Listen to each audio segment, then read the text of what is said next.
Well, my friends, how are you doing? Welcome to PMP 2024 Live. It's always a pleasure to be with you, those of you who are on the journey to getting certified to being a PMP. And for those of you who are already certified, I'd like to say a massive congrats to you. Really excited to be able to meet with you once again. So don't be a stranger. Let me know where you're calling from or where you're listening to me from. And for those of you that may have any questions, now's a good time to begin putting the questions in. But the purpose for our meeting today is to once again realign your journey towards PMP exam success. Okay. I know lots of you have plans to get certified in 2024, but it's important that you be focused on the right direction. All right. Because this PMP exam, when you look at it, it's full of content. It has so much information in it. So you need to be focused, my friend. You need to be laser focused on what exactly you're doing at every step of the way. Now, the easiest way is this. Number one, understand Agile. Please understand Agile. I know there are lots of courses out there. They're very heavy in the predictive piece, but they're not heavy enough in the Agile piece. And therefore, when people get on the exam, they don't understand the questions. Let me be perfectly clear about the questions, how the questions are posed. The questions are going to ask you, you are a project manager. It will always tell you who you are. You're a project manager in a project. You're doing this, that, or the other. You encounter a situation. What should you do next? But not just that. In the answers, you very well could have a blend of agile and predictive answers. And it doesn't mean you should choose agile all the time or predictive all the time. It depends on the way the answer is crafted. So my recommendation to you, number one, if you have this book called the Agile Practice Guide, read the book. If you've been for one of my courses and you have Agile book, this one, if you have Agile Principle Run and Cut, please read the book. In fact, I mean, you can see the relative size, right? This is great. This goes deep. This brings you into the discussion like from a layman's perspective. So if I were you, you can get this on Amazon. You can get this everywhere books are sold, pretty much this as well. So I would recommend, if you are weak in Agile, beef up your Agile understanding to the point where you know pretty much where the question is going, right? You got to know from an Agile perspective the values, the philosophies, the thought processes, like just vanilla flavored values. Know your values really well, right? Just know through this work, we've come to value individuals and interactions over processes and tools, working product over comprehensive documentation, customer collaboration over contract negotiation, responding to change over following a plan. And even though there's value in the items that we just kind of discredited, we value the items on the other side more. That's what you need to be thinking. Then you go over to the principles. Okay. So I'm going to walk you through a little bit of Agile tonight, just to make sure you're on that wavelength. When I'm done with Agile, I'm going to tell you what next to do with Agile. And then I'm going to go into the predictive and then the hybrid. So this is probably going to take about an hour. We might be fortunate to get done quicker, but I want us to jump straight into the discussion because there's a lot for me to show you in this world of PMP. And this first piece is a slice from my course that I call Agile for Practitioners. My buddy Roy and I put this together, and it has helped PMPs across the world ace their PMP exam. So I'm just going to give you a quick little slice of Agile for Practitioners tonight. Let's jump straight into a few little introductions. So that's me. That's your buddy Phil. And I got certified in 2005. And since I got certified, I've been helping people across the world come from an engineering background. I'm one of those who escaped, who ran away and went into a different world of project management, trained many organizations, as you can see on the screen, many government entities, and so on. But let's jump straight into why Agile. Why Agile? I like this quote from Leon Meganson. It says, "It is not the strongest of the species that survives, nor the most intelligent, but the one most adaptable to change." It's all about adaptability, my friend, isn't it? You might recall on page 14 of the Agile Practice Guide, the Stacy model. Stacy model is a great representation of different spectrums where you can be either in an agile setting or in a more simple predictive setting. The summary is you don't have to be agile in practice every single project. For example, you don't have to use Scrum on every single project. You don't have to use Kanban on every single project. Imagine a nuclear plant shutdown. You can't do that saying, we're going to do everything entirely agile. Heaven forbid. You got to be predictive in some instances. And that's why we have the simple zone where we are close to agreement in the requirements and close to certainty as far as the technicality. So we've already gotten that out of the way, right? There's that understanding. Now, taking it up a notch to help you with your philosophies, the idea is in the world of project management, which of these is most important every time? If I asked you to select three things, just three things that you feel are mega important every time, what would they be? Would you choose time? I'm curious. Why don't you chat into me and say, "Hey, Phil, this is what I think. This is what I think is most important on projects all the time." You want to try that? Go for it. Go for it. Go for it. Tell me, what do you think is hyper important? Three things, if you're going to choose three out of these. Any ideas? Is it schedule? Is it budget? Is it scope? Is it customer needs? Is it quality requirements?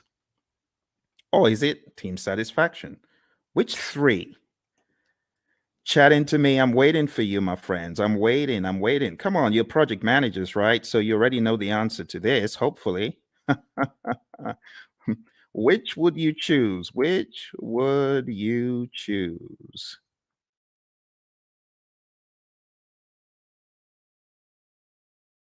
All right. Which would you choose?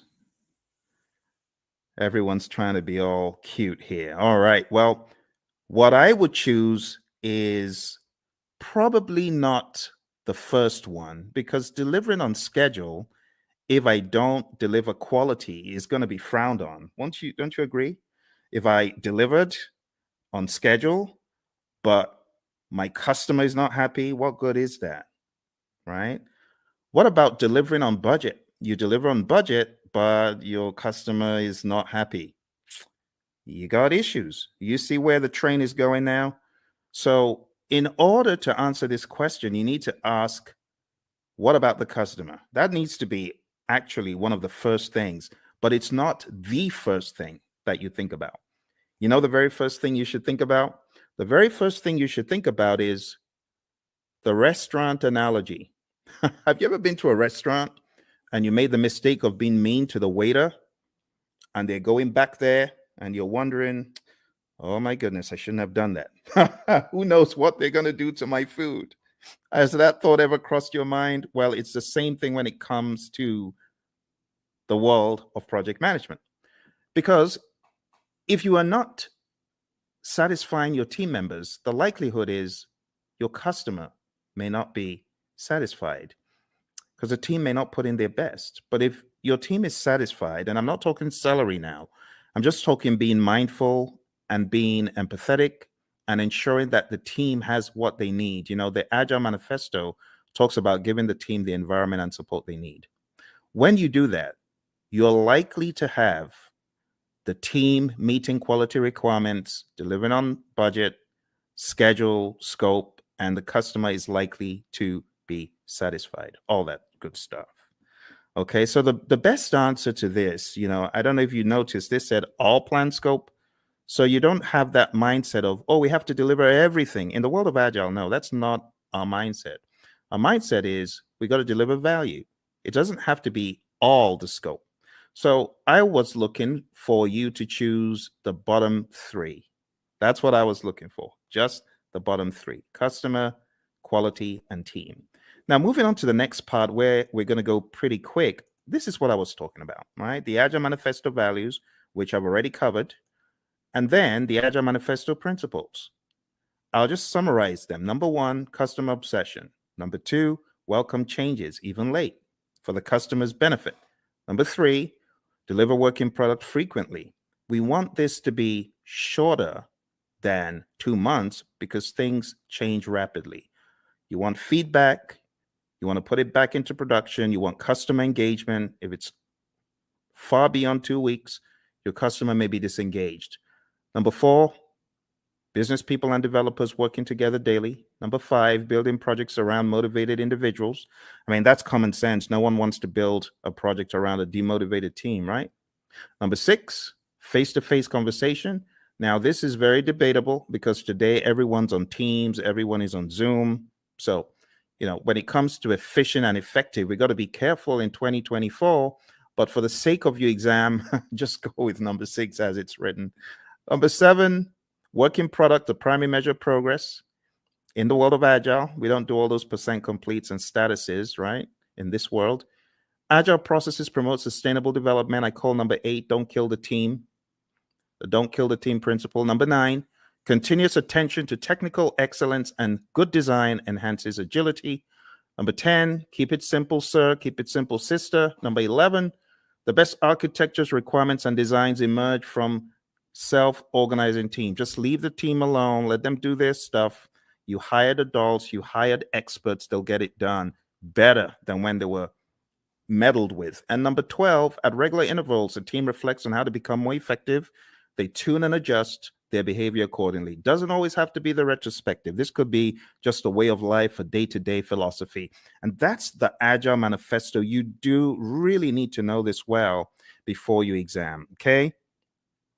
Now, let's go a step further. There is one more thing in the world of Agile that I like showing, and that is a difference between the predictive thinking, which is encapsulated on the screen right here. You can see in the traditional world, scope is fixed, but in the world of Agile, what happens? We flip the triangle on its head, and scope is now flexible, right? What is fixed is we have a fixed time box, that's schedule, and then we have a fixed budget, team size. So don't forget these core things about the world of Agile. Finally, before we get out of Agile, I just want to remind you, because I know a lot of people fight this one. The most popular Agile framework is Scrum, okay? If you haven't read the Scrum Guide, you should. Go to scrumguides.org, download it, read it, right? Scrum is a lightweight, easy to understand model. It's based on 3 pillars of transparency, inspection, and adaptation. This is a sequence of activities. What happens? Number 1, we have a product backlog, and it's a list of all the things our customers want. Then we have an event. It's called sprint planning. Sprint planning is where we meet to decide what we're going to get done in the sprint. As a result of that meeting, we get a sprint backlog. Once we get our sprint backlog, we then have our marching orders. We are already in the sprint, technically, once we start the sprint planning event. But the next event that happens is the daily scrum. The daily scrum is something that we do every 24 hours. Don't say, oh, we do a weekly daily scrum. No, that's not a daily scrum. It has to be daily. So the daily scrum is where the team meets. They meet as a sync up meeting. It is not a status meeting. Please don't choose that on the exam when they give you the trick question that says the daily scrum is a what? Don't choose status meeting. It's not a status meeting. It's a planning meeting. It's a sync up meeting. There's a difference. So it's not status. Don't think status. We could either answer the 3 questions, and with a mature team, you don't need to pass the mic around. They know what to talk about, right? But some teams prefer to not answer the 3 questions. They prefer to walk the board or just do some other configuration, right? Some very mature teams, they may not even walk the board or answer the 3 questions. But for the sake of your exam, understand that the 3 questions is pretty staple, and then the walking the board. It's talked about in the Agile Practice Guide, okay? Then the sprint, how long is a sprint? 4 weeks or less in the world of Scrum. In the middle of the Scrum, a lot of teams these days, and I really want to call your attention to a very subtle fact regarding your exam. I'm going to have to go to that book again. And it's a good book, actually. It's not a bad book. It's the Agile Practice Guide. So let's go to the Agile Practice Guide, okay?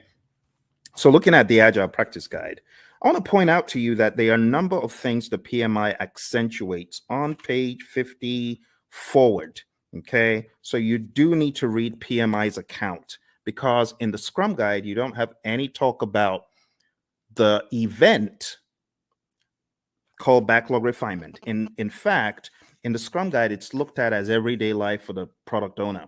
But in the Agile Practice Guide, it is called out specifically on page 52 in the Agile Practice Guide. And it just reads, in iteration-based Agile, the product owner often works with a team to prepare some stories for the upcoming iteration during one or more sessions in the middle of the iteration, okay? So this account is about 2 paragraphs, but you don't find this in the Scrum Guide. You should pay attention to backlog refinement. You should pay attention to PMI's account of Agile, PMI's account of all things that are on the exam, okay? So even though backlog refinement in this image I've graded because it's optional, you should, as a PMP candidate, be aware that PMI has 2 full paragraphs. It says there is no consensus on how long the refinement should be. There's a continuum of just-in-time refinement for flow-based Agile. The team takes the next card off the to-do column and discusses it. And then it says many iteration-based Agile teams use the time-boxed 1-hour discussion midway through a 2-week iteration. And that's exactly what I'm depicting on the screen. This is midway through the iteration. The team takes some time out. They do the backlog refinement. They go through the whole idea behind the INVEST acronym. Now, this is not a place for us to debate whether it is good or bad, because I have some of the Agile zealots who hate the INVEST acronym. Don't listen to them. What do I mean by the INVEST acronym? Independent, negotiable, valuable or vertical, estimable, small enough to fit within a sprint, and testable. You want to make sure that your backlog items are indeed ready. Okay, like I said, various schools of thought are against the INVEST acronym. But when we talk about the refinement, when we talk about the definition of ready, it is important you understand and have some sort of guardrail framework to help you. So this helps achieve definition of ready. Okay. If the story fails to meet one of these criteria, the team may want to reword it or even consider a rewrite. So this is the INVEST acronym. When we say a story is ready, it means ready for us to work on. And in your backlog refinement sessions, you want to work on getting your stories to a definition of ready. Okay, it's just that simple. When you get certified, you can, join the debate about whether backlog refinement should be done with the INVEST acronym, whether definition of ready is good or bad. I'm not here for all that, right? But just know for your exam, it's in the Agile Practice Guide. All right, moving on. We have the sprint review event, and this is where the customer, could be the end user involved as well, the stakeholders. This is where there is a review of what was created, the increment, right? And just be aware that the sprint review event is not a gate before you can release value, right? You can release value all through the sprint. It doesn't have to be one time. And in fact, you could get to the end of a sprint and you may not have a featured enough item, so you may not actually release. That's why we call it a potentially shippable increment.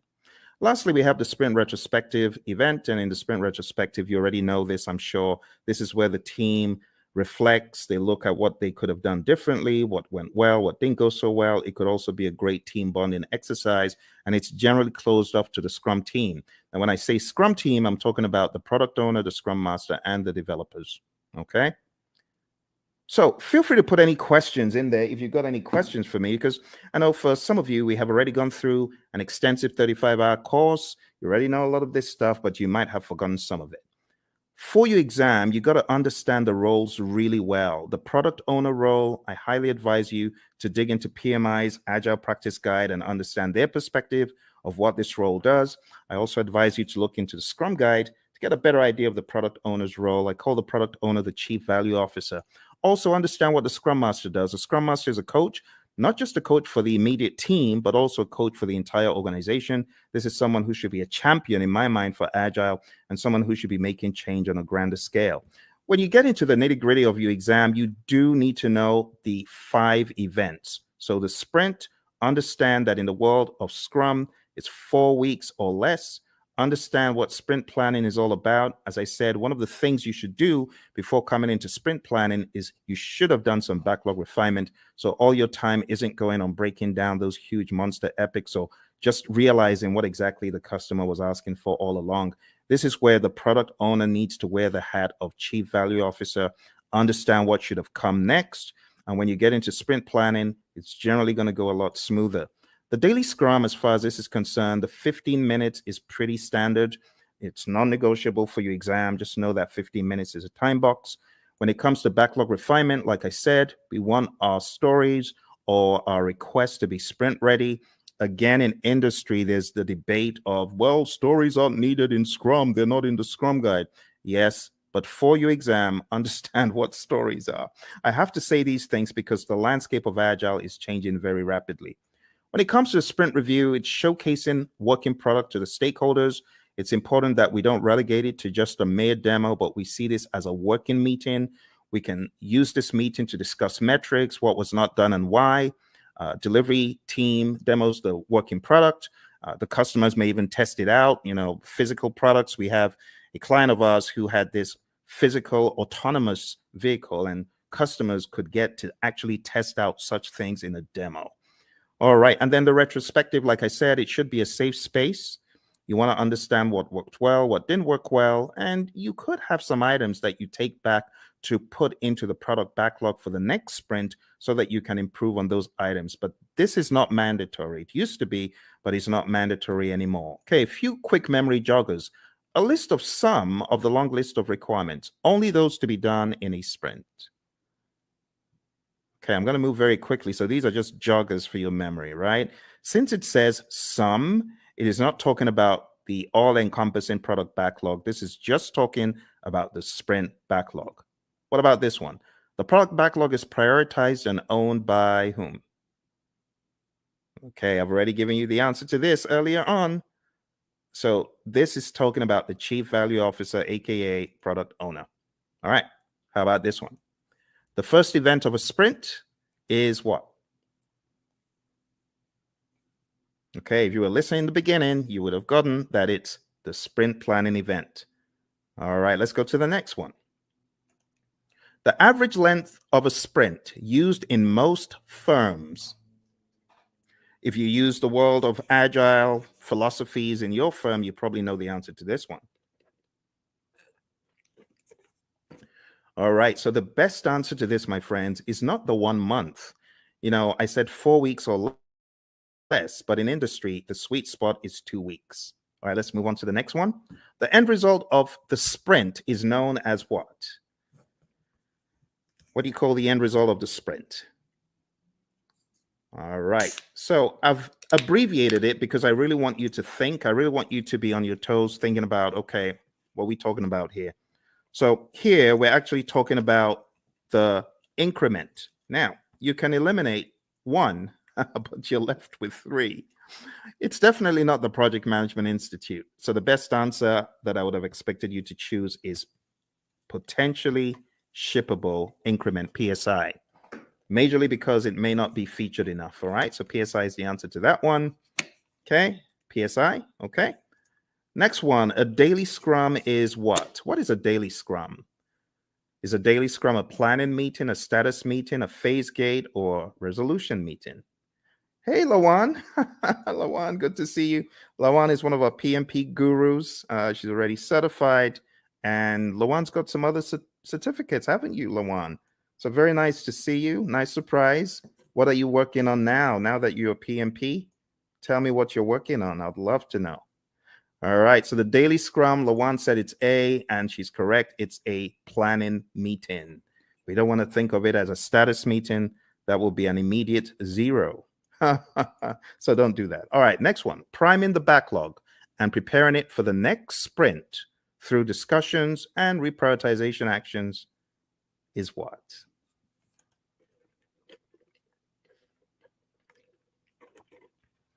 Awesome. Lawan is on it. She is on it. She hasn't forgotten it. Not missed a beat. Thank you, Lawan. The best answer to that is indeed what you chose. The answer is backlog refinement.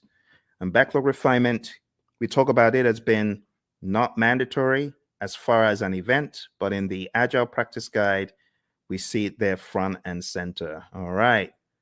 The potentially shippable increment should be shown to the customer in a demonstration. This is known as what?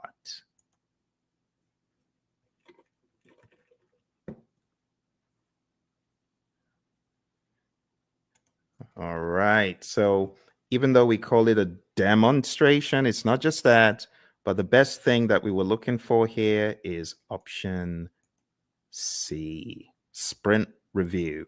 Now, again, just so you know, there's a lot of controversy in the world of Agile and Scrum when you call the sprint planning or sprint review or sprint retrospective a ceremony.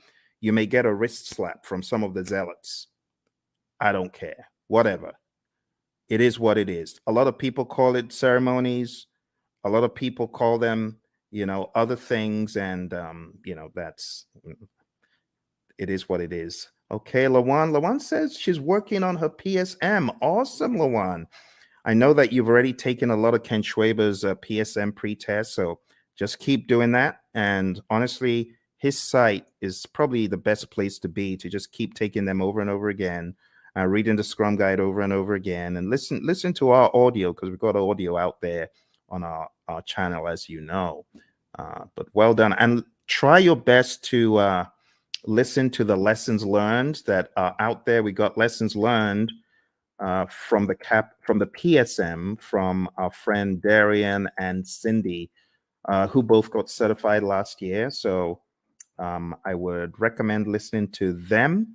I am going to put a link in the chat right now so that you can go listen to that episode. You can go listen to that episode and get some wisdom from both of them. They both got certified less than a year ago for the PSM. All right, well, let's move on to the next one. The Scrum team should spend time in self-reflection and checking itself for optimization and improvements. This is known as what? Another very easy one. You're welcome, Lawan. All right, another very easy one, very easy. Obviously, you know what we're talking about here. We're talking about the retrospective. Brilliant. All right, another thing that you should be aware of is just the terminology when we go through the product backlog. We have different terminologies. We have the product itself. We have the epics, features, stories, and tasks. And I just use a silly little mnemonic. I just say Phil eats fries sometimes on Tuesdays. It's my mnemonic. You can use that to remember. And here's an example of how the backlog could be broken down, right? Epics, huge chunks of functionality.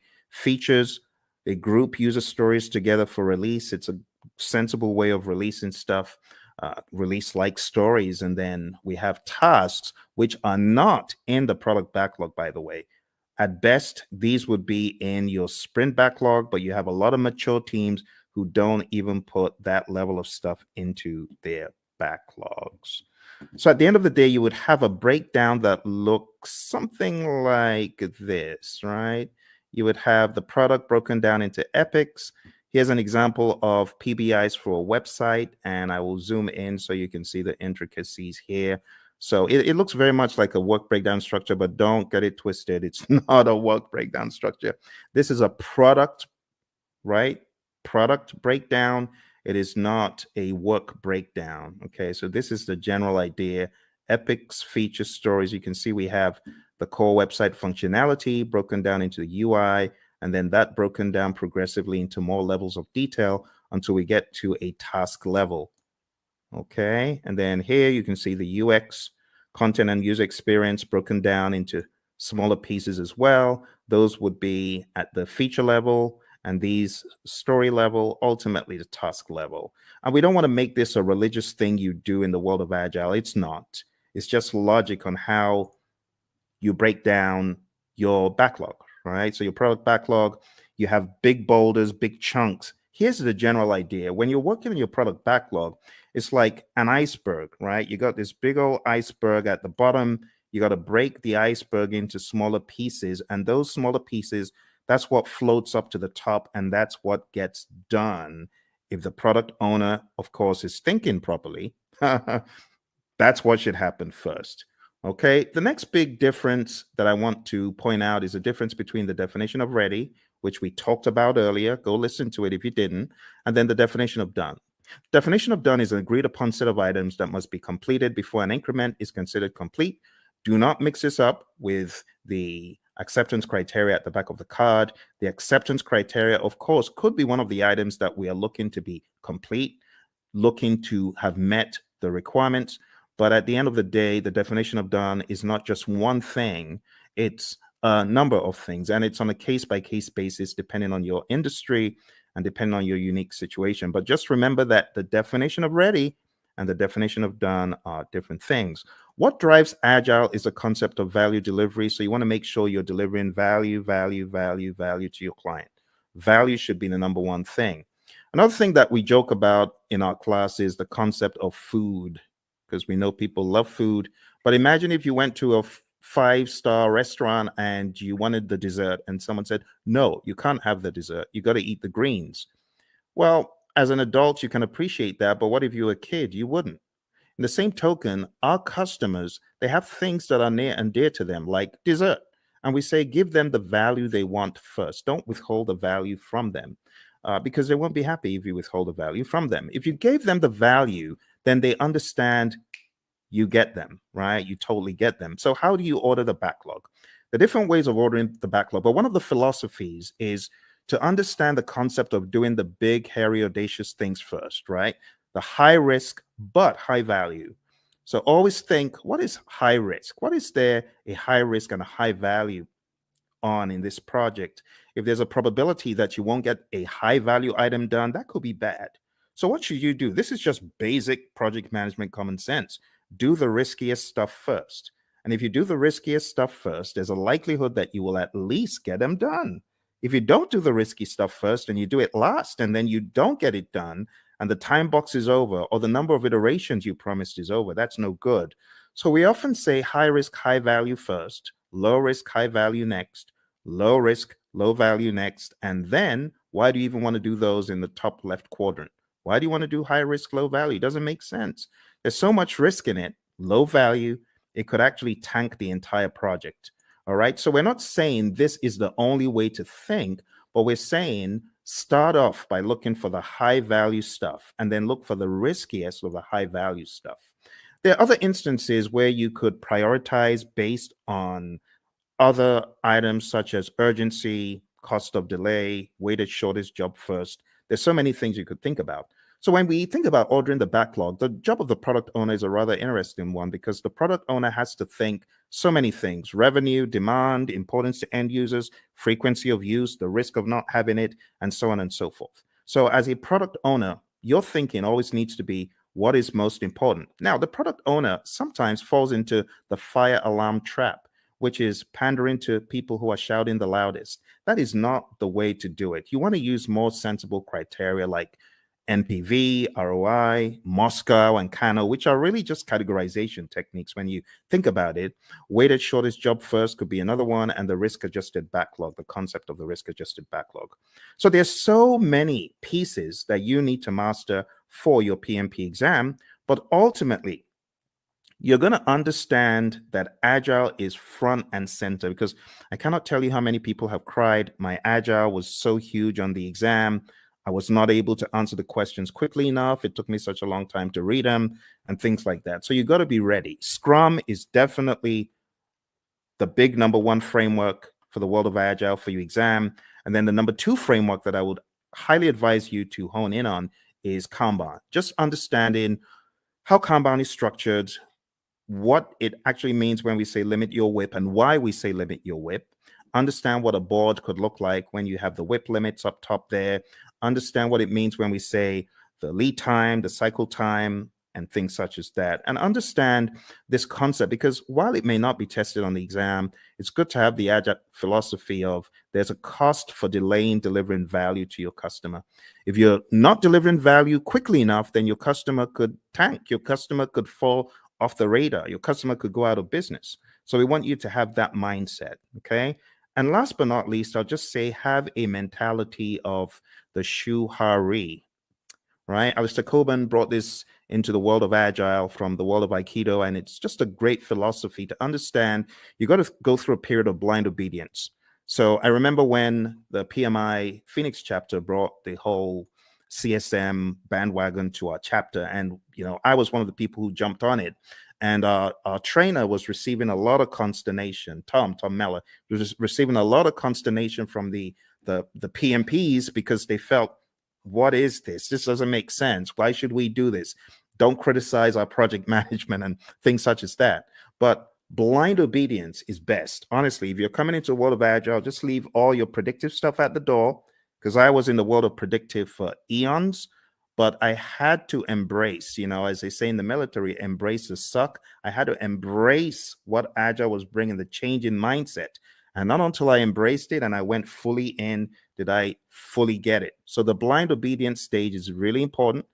After the blind obedience, you get to the heart stage, consciously moving away from the rules, detaching, breaking free. And when you have done this for a period, you now understand the why, and you are just on autopilot Agile when you get to the restage. You're unconsciously finding an individual path to go beyond or transcend. So, my friends, for your exam, this is the first piece that I wanted to introduce to you because Agile is big. It's really big.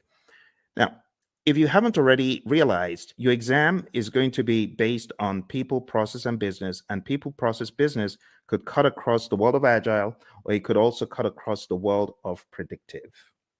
Yes. And that is why I should not say the 12 principles. 12 principles are important. That's in PMBOK 7. So let me just get the 12 principles out of the way for a quick second. 12 principles. Let's talk about that.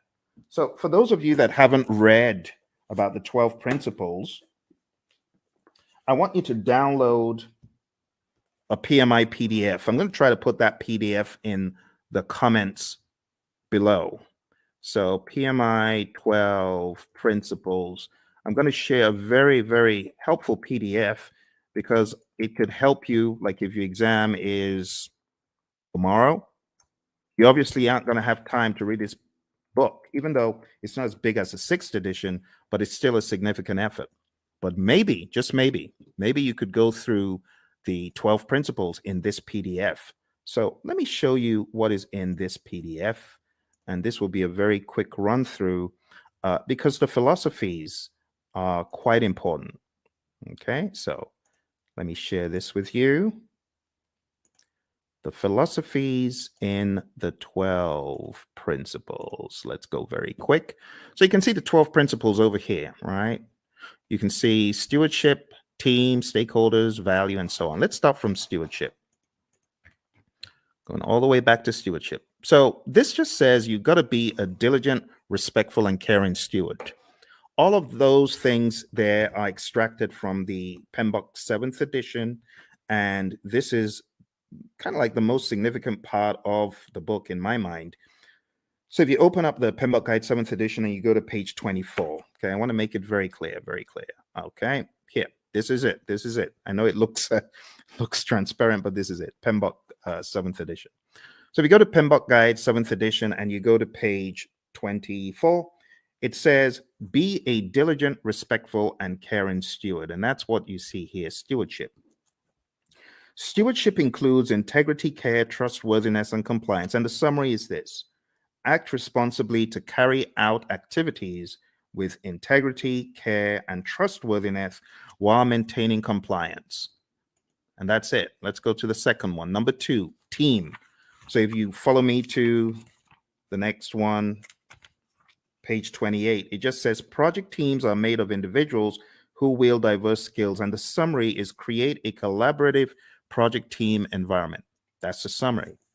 All right. Next, we go to stakeholders. And the principle about stakeholders is one of collaboration. It just says effectively engage with stakeholders. Number 4, value. I've already talked about value today, and this just espouses that same idea. Focus on value. If it's not valuable, don't do it. Continually evaluate and adjust project alignment to business objectives and intended benefits and value. Systems thinking. Always see the big picture. It says recognize, evaluate, and respond to system interactions. That's that one.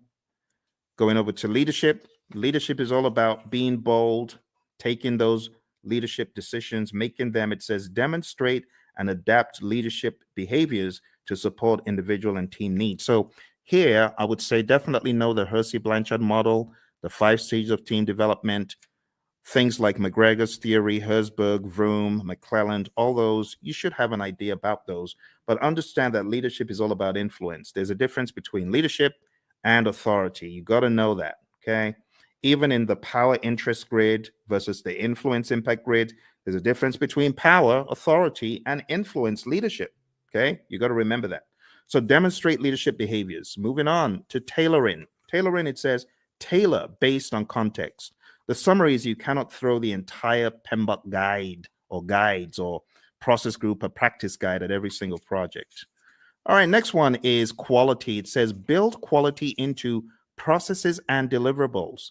You got to think quality. It says maintain a focus on quality that produces deliverables that meet project objectives and align to the needs, uses, and acceptance requirements set forth by relevant stakeholders. Let's move on to complexity. Complexity, it says navigate complexity.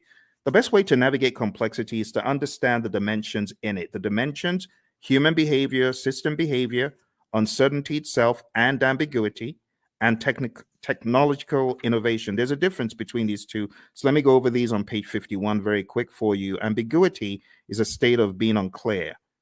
It says of not knowing what to expect or how to comprehend a situation.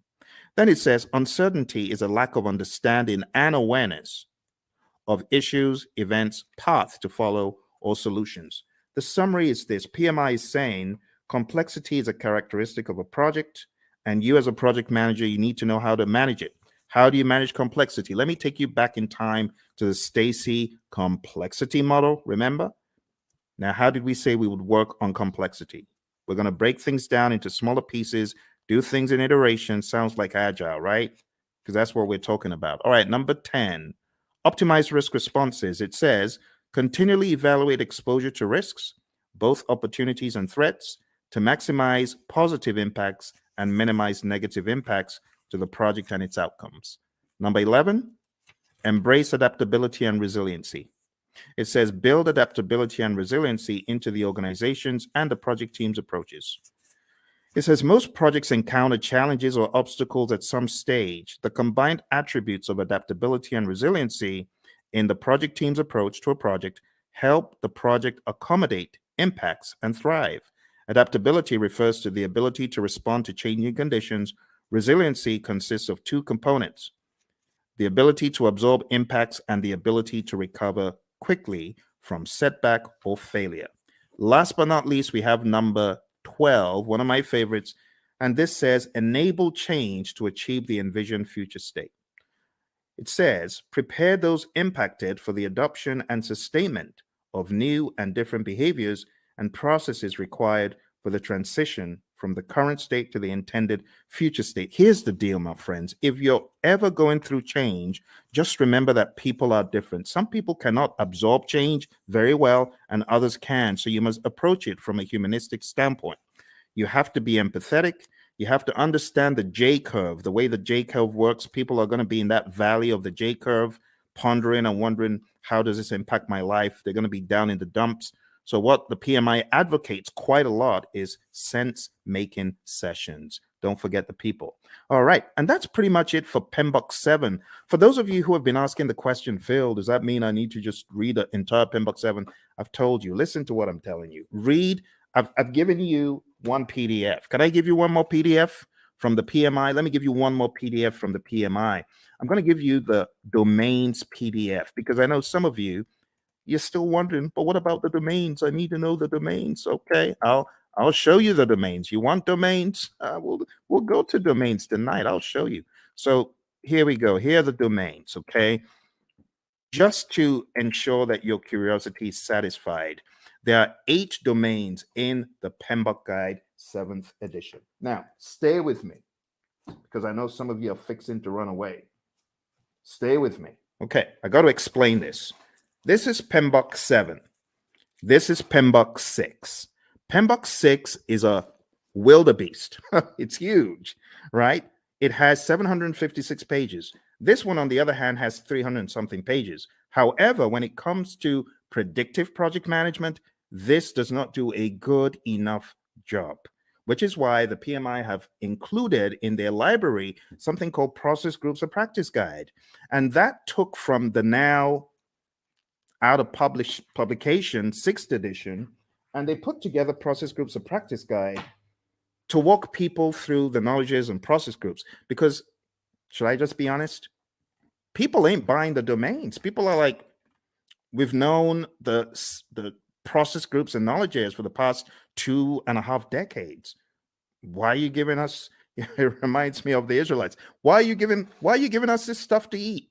Why are you giving us why are you giving us PMBOK 7 to eat? So let me show you the summary, okay? Let me show you the summary. Here is the domains, okay? I've put the domains in the chat. Now let's share the domains very quick. Now, I'm going to read for you from the PMBOK Guide 7th edition, and hopefully you will not ask me this ever again because I feel it's not a very good use of our time, but I know some of you are curious. So let's go to page 7. And another thing about this book is it has 2 sets of pages. You have page 1 in the side where you have the principles, and then you have another page 1 where you have the domains. But let's talk about the domains. Listen carefully. It says, a project performance domain is a group of related activities. That's the difference. It did not say a group of processes. You get it? A group of related activities that are critical for the effective delivery of project outcomes. Project performance domains are interactive, interrelated, and interdependent areas of focus that work in unison to achieve desired project outcomes. There are 8 project performance domains. Number 1, stakeholders. Number 2, team. Number 3, development approach and lifecycle. Number 4, planning. Number 5, project work. Number 6, delivery. Number 7, measurement. And number 8, uncertainty. Let's go through them hyper quick. Stakeholders is all about your care for your stakeholders, understanding that you need to effectively interact with them. In other words, you need to manage their engagement. The team domain is all about caring for the team, team health, and team optimization. Development approach and life cycle is all about selecting the right development approach. Is it going to be agile? Is it going to be predictive? Is it going to be incremental? Is it going to be agile? And then going down into the smaller silos, is it going to be Scrum? Is it going to be Kanban? Is it going to be TDD? Is it going to be ATDD that we use here, right? And so on and so forth. Planning is all about planning the project. It's that simple. Project work, as it says here, addresses activities and functions associated with establishing project processes, managing physical resources, and fostering a learning environment. Watch this. Project work is associated with establishing the processes and performing the work. Boom, performing the work. That's the direct and manage project work process and everything connected to it. So just think executing. The next one is delivery. This just makes sense. You create a product, service, result, feature, function. It needs to be delivered. And that's what you're doing in the delivery performance domain. It addresses activities and functions associated with delivering the scope and quality. You see those two? Scope management, quality management. I told you you were not missing anything. That's what these domains are all about. The next one is measurement. Now, this one, I must say, is a worthwhile inclusion in the dialogue, because a lot of times you have individuals who are measuring stuff and their measurements are probably not sensible. For example, a company my buddy Roy worked with, the company said to the testers, we're going to reward you if you find bugs. The more bugs you find, the more rewards you get. So these people aren't stupid. Of course, they had friends who were developers. So the developers started cranking out some soft bugs, not really malicious bad bugs, just soft bugs that will get their buddies a reward. What a ridiculous metric to measure. So don't measure the wrong thing. That's what this is telling us. Measure sensibly, and also be aware of the vanity metrics phenom. Don't fall into the trap of vanity metrics. Actually, the PMI has a very good breakdown of why you should be very particular about metrics. It says on page 96, we have leading indicators and lagging indicators. So be aware of what you're measuring. Is it a leading indicator predicting changes or trends, right? Leading. In other words, the metric is smart. The metric tells you what is about to happen before it does. Or we have lagging indicators. Now, lagging indicators, I'm not saying they're dumb, but they measure deliverables or events after the fact. Okay, so leading indicators, that's your magic right there. Lagging indicators, not bad. They're still helpful, but it's after the fact. And it says what to measure. You got all sorts of things on page 98, which is a good breakdown of what to measure. We go into the concept of baselines, business value, net promoter score, mood chart. I would highly advise at least understand some of the basic metrics in project management, just in case they come up on your exam. So benefit cost ratio or cost benefit ratio, MPV, net promoter score, which is a measure of how happy your stakeholder is or willing to recommend your products or services to others, mood chart, and what else? That's pretty much it. There's some very good stuff here. So if there's one of the domains that I am excited about, I think it's this one. This is definitely value to the project management narrative. On page 112, we have my favorite, the vanity metric, a measure that shows data but does not provide useful information for making decisions. Has someone ever told you to gather data and measure stuff that is just worthless? You know, for example, measuring page views of a website is not as useful as measuring the number of new viewers, because you could have had one viewer go in there 1,000 times, if you get what I mean. So just that whole idea is what we talk about in the measurement domain. Last but not least, we have the uncertainty domain. And it just says projects exist in environments with varying degrees of uncertainty. In that vein, the project manager needs to have a plan, a mousetrap for how to measure the usual suspects. There are 5 of them: uncertainty, a lack of understanding and awareness of issues; ambiguity, a state of being unclear; complexity, a characteristic of a program or project or its environment that is difficult to manage due to human behavior, system behavior, and ambiguity; volatility; and then risk. And honestly, that's it. That's it for your 8 domains. We don't really have to go any further. It would be a waste of time. Now, if you have any questions, I would love to answer your questions. We're going to be hitting about an hour very soon. But before we jump off the call today, there's one more thing that will be in order. And what I want to do next is just talk about the deeper world, the deeper world of project management, by going into, it's the grid. Everyone's like, oh my goodness, not that again. This grid is very important, my friends. It's important for your project management journey. I know a lot of people are not very keen on it, but trust me, you need this. You really need this. You really need this thing I'm about to show you. And it's the 5 process groups and the 10 knowledge areas. We have to go through it tonight. I couldn't let you escape without it. So I would like for you to get a pen and a paper. It's going to be a worthwhile experience. It's going to be good. Let's work on this together. And as I go through it, I want you to ask any questions. Okay, if you have any questions, now would be a great time to ask them.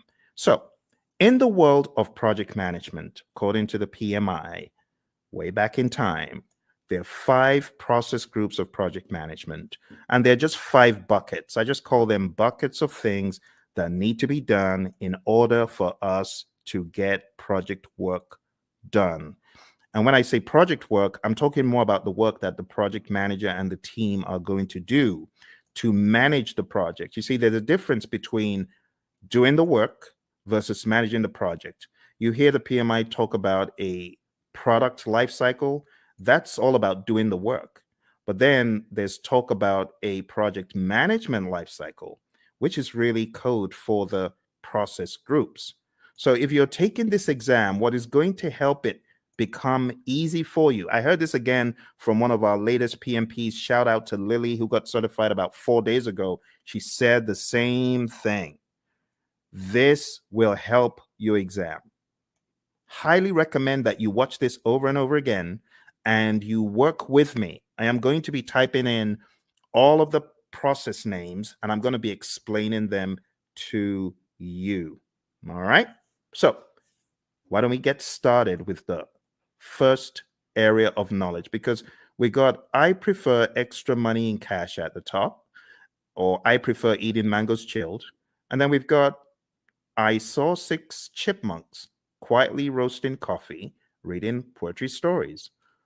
Or I saw 6 Cubans quietly rolling cigars, really puffing smoke. You choose whatever one you want. As long as you remember the 10 areas of knowledge, I'm good.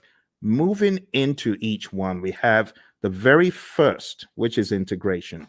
I'm going to be making them a bright yellow as I go through. Hopefully I remember to be consistent with it. And in that way, you'll know which one we're on, okay? So right now, we're going into integration. Let's make it a bright yellow. All right. So in integration, the very first thing that happens is the develop project charter process. And in develop project charter, you are creating a document that authorizes the project. You, the project manager, could be working on this, but you don't necessarily have to, because if you've got a sponsor who is capable, they could create this by themselves. They don't need you to do it. But other times they may ask you to do it. In fact, in a lot of companies, the project manager creates the charter, the sponsor signs off on it. So you have to understand that dynamic. All right. Next, going over to planning. The next thing you do in integration is you develop the project management plan.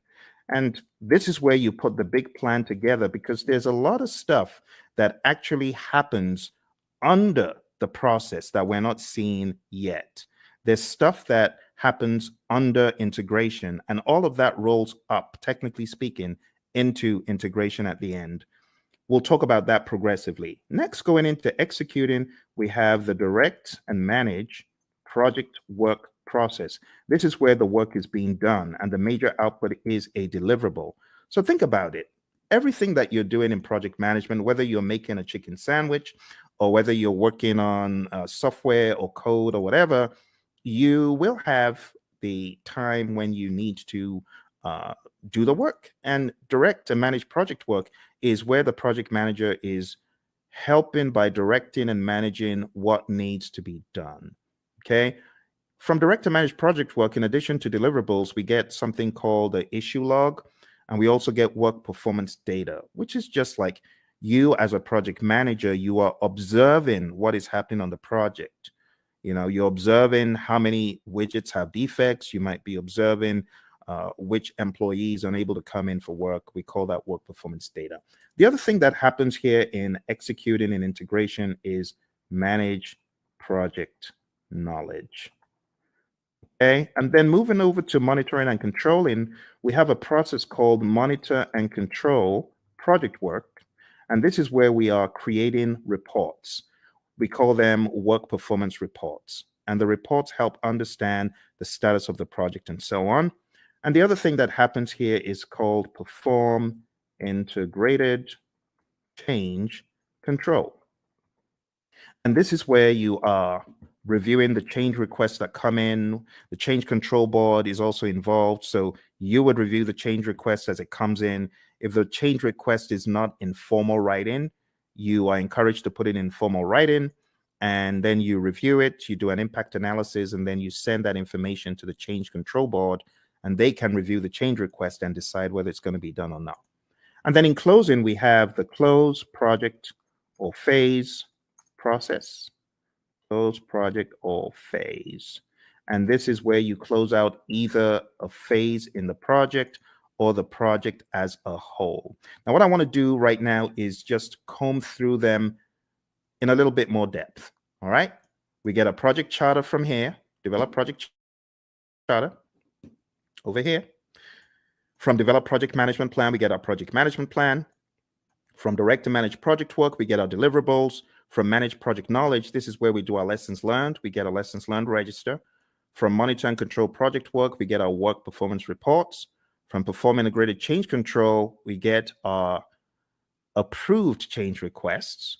Remember, we could also say the change log is technically an output from here. But remember, your exam is not based on all these inputs, outputs, and stuff. They just help you understand the flow. It is important for you to understand the flow, my friends. And then we have close project or phase. So closing out the project or a phase in the project. This is where we have a final product, service, or result transition as an output. We also have a final report as an output. Okay. Now, these are not just random words that I made up.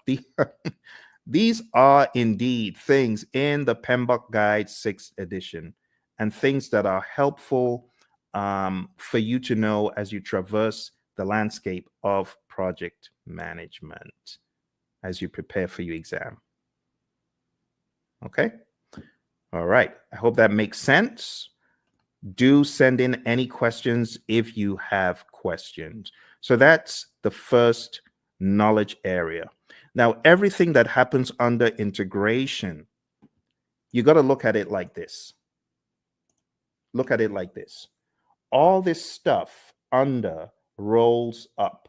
All the stuff under rolls up, technically speaking. Now here, I know we only have one process here, but technically speaking, what you have in identifying the stakeholders, you want to make sure the stakeholders buy into the charter. All the stuff you have here in planning is going to add up to your project management plan. All the stuff you do in executing is pretty much governed, talking about governance from an integrative standpoint. Everything you do in monitoring and controlling is governed up here because all you're checking to see if you're going according to plan in all the knowledge areas is governed at a higher level in monitor and control project work. And close project or phase, it just has that, okay? And that's the general high level idea. Now we're going to be going crazily quick, so I'm going to put the responsibility in your court to tell me to slow down or stop because I'm just going to go pedal to metal from here, okay? All right. So draw along, follow along. It will be a good exercise. Going into planning, we have plan, scope, management as a process where we decide how to manage scope. Then we have collect requirements, where we are collecting all the requirements, functional requirements, business requirements, and so on. Then we have the define scope process, where we create the project scope statement, which has all the inclusions, exclusions, detailed deliverable description, and so on. Then we have create WBS, which is where we create the work breakdown structure. Then we jump across to the monitoring and controlling process group. And here we have two things. We have validate scope. This is where your customer checks the product, service, or result. And then we have control scope. And this is where you, as a great project manager, you're controlling the scope, making sure people aren't adding extras. Okay, good. Let's move into schedule management. In schedule management, the first thing that we have here is plan schedule management. Plan schedule management is where you create a plan for how to develop and manage the schedule. Then we have define activities, where we list out the activities that need to be done. Sequence activities, where we put the activities in order of occurrence. And estimate activity durations, where we decide how long each activity will take. And then we have develop schedule, which takes everything into account. And voila, we have our final schedule, right? We also from here have our schedule baseline. Just to make sure you understand the difference, There's a difference between having a project schedule, which is a living, breathing schedule that you update just sensibly as a project manager, versus the schedule baseline, which is a particular version of the schedule etched in stone. So there is a difference between the schedule baseline and the project schedule, and it helps to know that. Last but not least, on the other end of the spectrum, we have control schedule, and this is where we ensure that our schedule is going according to plan. Okay? Be sure to ask any questions. If you have questions, I will be moving a lot quicker from here. Going into scope, we have three things we do. Three things in planning and one in the monitoring and controlling section. Here we plan cost management, and that's where we plan how to manage cost. Then we estimate costs. We estimate the cost for each line item, each task. Then we have determine budget. And this is where we roll all the task costs to a final total amount. And then lastly, here we have control costs. And this is where earned value lives. Now, when I say where earned value lives, this is where we use the earned value metrics. The earned value metrics could help us see trends where we're likely to end up, or previous performance across schedule and cost and even scope. Just remember for your exam, you need to remember SPI, CPI, CV, and SV. You need to remember that they all start with EV. They all start with earned value, right? That's an easy way of remembering. If it's a variance, what do? You subtract. If it's an index, what do? You divide. So that's another quick tip. And then if it's schedule, then if it's schedule performance index, plan value is the other thing. If it's schedule variance, plan value is the other variable. If it's cost related, actual cost is the other variable for cost performance index and cost variance. Okay, so let's zoom into that for the sake of those who may have forgotten. The big thing for your exam is really knowing what does SPI mean if it's 0.4, or what does CPI mean if it's 0.4. Anything less than 1 is bad for the indices, right? Greater than 1 means you're doing better than projected. Anything less than 1 is bad. Equal to 0 means you're equal to 1, I beg your pardon, for the indices means you're right on target.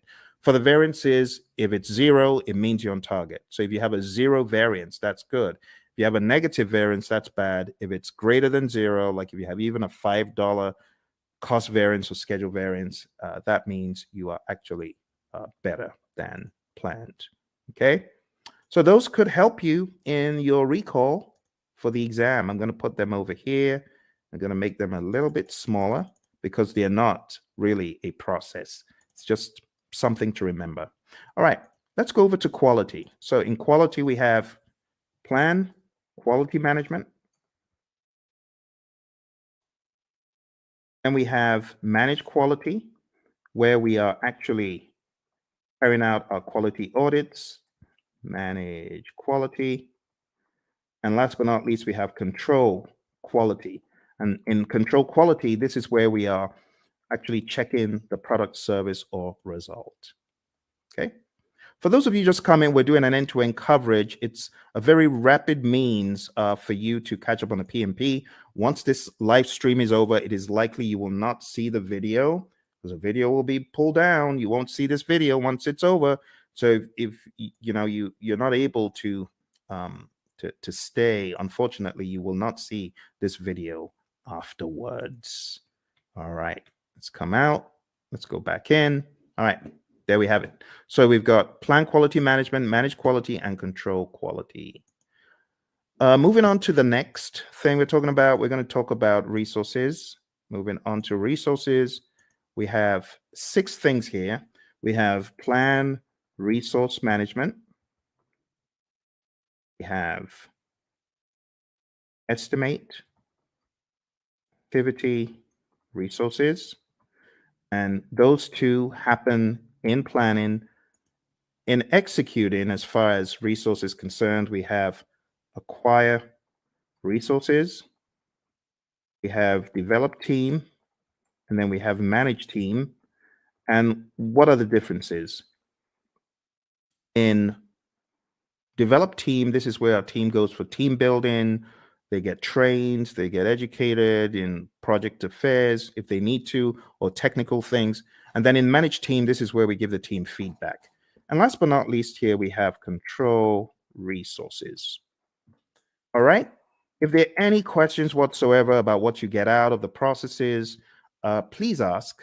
I know I'm going pretty quick because I have so many videos about this stuff on the channel that I'm expecting that you might have maybe even already gone through some of those. Okay, let's go on to the next one. Next one is communications. And in the communications knowledge area, you're going to do three things. You're going to plan communications management. You are going to manage communications. In other words, you're going to communicate. This is where you're going to distribute information to people. This is where you could have reporting done in meetings. And last but not least, we have monitor communications. Okay. Again, I want to encourage you, if you haven't mastered this, this is important for your PMP exam. I know some people feel, oh, this is old stuff. Trust me when I tell you, I cannot count how many people I've heard from that this helped them put the big map together. So I really want to stress, if you haven't mastered this, please spend some time in doing so. Okay. All right. Let's make these a little bit smaller because we got a really big one coming up. We got risk. Risk is a significant beast. It's very, very big. So let's go on to risk. And risk starts off, as usual, with plan risk management. This is where we create a plan for how to manage risk. Then we identify the risks. Then we perform a qualitative risk analysis. Think about it like a high, medium, low, or on a scale, numbers that generally don't equate to the same thing from project to project, but they help us in the prioritization of the risks, as far as which risks are we going to go after, which ones are we going to leave alone, so on and so forth. All right, moving on. We have perform quantitative risk analysis. And this is where we analyze the risks from a numeric standpoint that is also dollar related or something quantitative like weeks. You could analyze from a schedule perspective, how many weeks, how many days, and that's an absolute. That is not qualitative. Or how much money is going to be the result of this risk as far as contingencies are concerned. This is where you're getting really into some hardcore amounts. The next thing that happens is called plan risk responses. And then we jump across to executing, and then we implement those responses. Okay, and last but not least, we have monitor risks. Now, when it comes to plan risk responses, again, I'm going to take some time out to talk about the A team, not Mr. T and the A team, but avoid, transfer, escalate, accept, and mitigate. Okay, so these five are your approaches for negative risk or threats. We also have another 5 for positive risk or opportunities, and I'm just going to put them here sneakily. I know it shouldn't be there, but I'm going to put them there because I want to share them with you. I call it EASEE, easy, right? Easy. It just stands for exploit, accept, share, escalate, and enhance. You got to know these really well. Look on the channel because I have videos. Avoid. Let me just blow this up a little bit so that you can see it a little clearer. Okay, let's blow that up. Okay, so avoid, and feel free to take screenshots. That's fine if you want to take screenshots, right? So avoid is avoiding the risk altogether, 100%. The risk doesn't happen or it doesn't impact at all. Transfer is transferring to a third party. Escalating is elevating the risk to either your boss because it's beyond your power or your authority, or you could escalate because it's affecting other parts of the organization. Accept is doing nothing. We have passive and active accept, and mitigate is reducing the probability or impact. On the side of the easy, which really should be here, but I'm just making this quick. The easy is for the positive risk. So you could exploit a risk that's 100%. That positive risk is going to happen, right? That's what we mean by exploit. 100% will happen. Accept is doing nothing. We have passive and active accept again. Sharing, again, same strategy as I said for transfer. You involve a third party. It could be a special purpose company. It could be a sister organization that you share the positive risk with. Escalate, again, escalating it to a higher power because it's beyond your project or because it's beyond your power. And then enhance is really just increasing the probability or the impact of the positive risk. All right, so that's risk, my friends. We are going pretty quick here, and we are going to be done before you know it. Let me go back and share the last pieces of information because we have just 2 more knowledge areas. Aren't you amazed at how quick that has gone? You know, in some courses, the entire 1 week is spent on that. They spent 5 days taking you through what I'm showing you in minutes. That's why you need to come to my course. Come to my course. I'll do a lot of time optimization for you. You want to join my course, go to hpmexam.com or go to tinyurl.com/elite PMP or tinyurl.com/elite CAPM. I'm going to put those links in the chat because I know some of you are like, how do I join your program, Phil? Well, you just need to go to Elite PMP. You can start studying with me tonight, like right away. You can start studying with me right now because if you sign up there, you'll be able to join immediately. It's on Udemy and costs 24 hours a day. You just decide when you want to join. And if you're getting ready for the CAPM exam and you're wondering how to get certified, you can join me on the Elite CAPM program as well. I'm going to put that in the link. Do that. Put that in the chat. So go to Elite CAPM if you're keen on studying with me for the CAPM exam. And then if you want to be on my full-blown training for project managers, not only to get them PMP certified, but also to elevate them to the next level after PMP. In other words, showing you how to succeed. You can just jump into my program, which is called hpmexam.com PMP exam immersion. Let me put that in the chat as well for those of you who are curious, because I know some of you are feeling the training right now. You're like, my goodness, I just spent $2,000. I spent 10 times more. I got 10 times less in a different program. If that's you, I want you to smash that like button. Tell me if that's you. I want you to hit like. I want you to subscribe to the channel, and I actually need you to share it with your friends. Okay, that's what I need you to do. So if you want to study with me, do that. And if you're like, Phil, I ain't got a dime. I'm just trying to get by. Hey, that used to be me. That used to be me back in 05. I didn't have a dime. And that's why I've got you covered. I've got a free 30-hour program right here on YouTube. For those of you who are on YouTube, those of you who are on the other platforms, thank you for joining me from the other platforms. I see you. I see all of you across the platforms. So if that's you and you're like, Phil, I ain't got a dime, I got you covered. I'm going to put a link in the chat, and this is to my 30-hour free program, totally free. All you need to do is go on to pmp.pmradio.org, and I've got over 30 hours of free video. Free, totally free. No catch. The only thing I ask, though, if you really want to support the channel, because I know some of you you gained so much from the channel. Just go get the book, PMP Exam Immersion, right?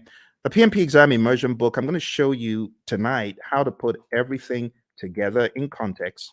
And if you wanted to get this book, like download the book right away, you can. This book has the deep secrets to your PMP success because it puts everything together. It puts agile, predictive, hybrid, it weaves it all together.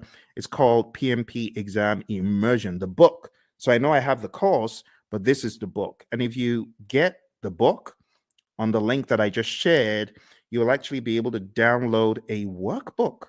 And the workbook has 100 of these crazy, what should a project manager do next kind of questions. So whatever the case, whether you can afford it or not, I got you covered. For those of you who say, Phil, I'm just, trying to survive here. That used to be me. So I got you covered. Don't worry. Just go to pm.pmradio.org, and you're gonna be extremely delighted when you see what I have in store for you guys and girls. Okay.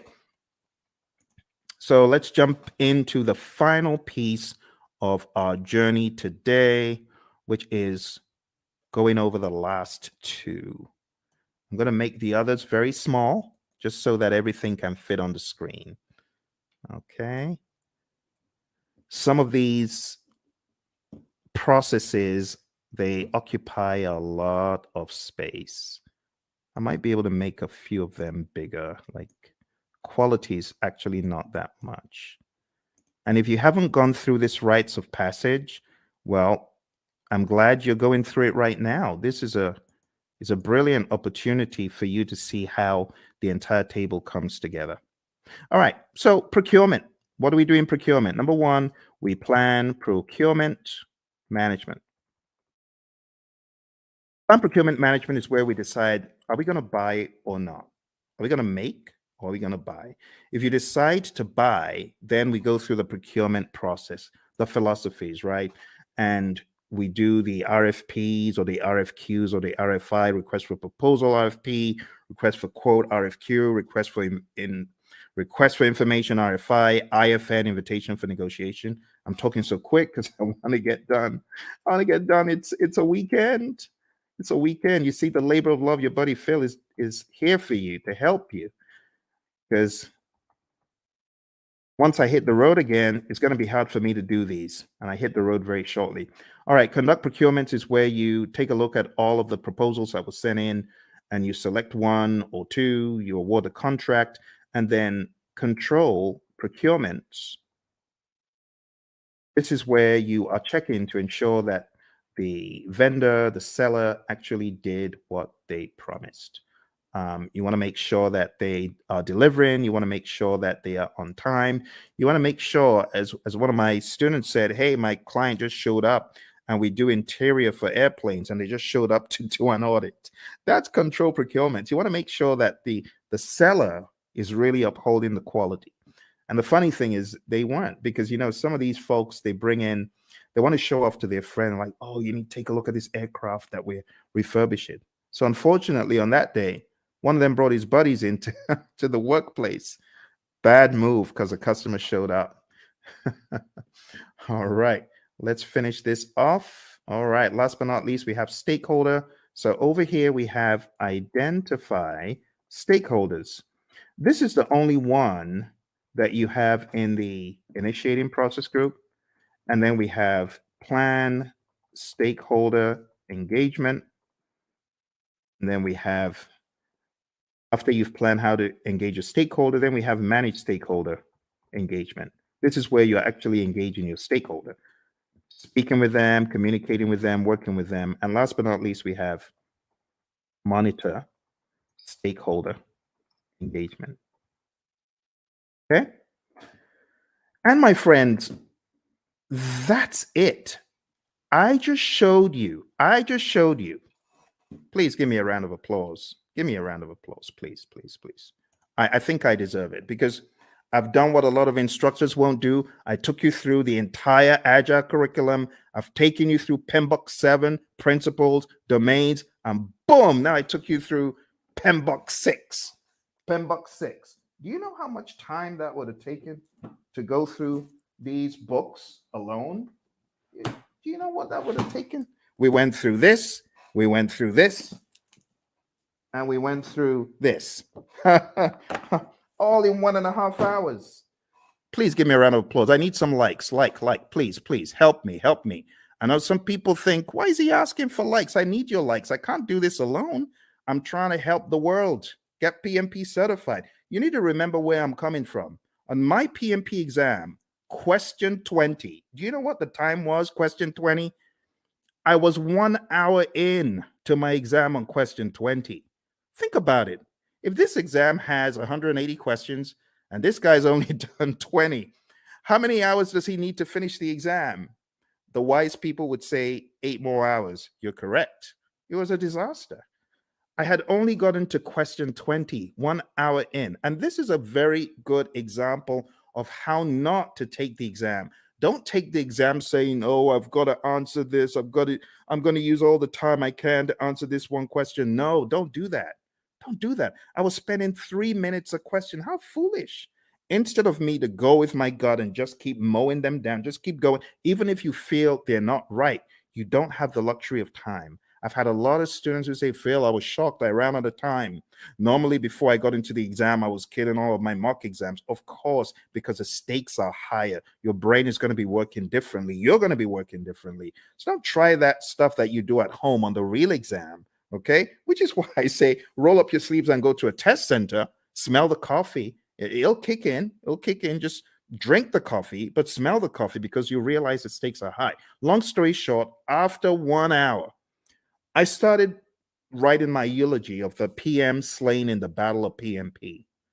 The PMP who tried his best, the PMP aspirant, the PMP wannabe who tried his best. Phil tried his best, but alas, he was slain at the Battle of PMP. Why was he slain? He didn't have his weaponry right? So I was crafting my eulogy until a conspiracy theorist gremlin pounced on my shoulder. And I'm grateful for that conspiracy theorist gremlin. And the gremlin said, the PMI is looking at you from behind the scenes, and they can see that you got all the questions wrong, and they're giving you more of those questions. You got risk wrong, and they're giving you more risk. You got schedule wrong, they're giving you more. Why don't you go to the back of the exam? It was a crazy thought, but this is what got me out of the exam alive. I jumped all the way to the back of the exam. Back in those days, you could move backwards and forwards between all the questions. And back in my day, there were actually 200 questions. So I went all the way to the back and I started doing the questions from the back. Truth be told, hey, use this. Use this as the fire escape. For me, it was the fire escape.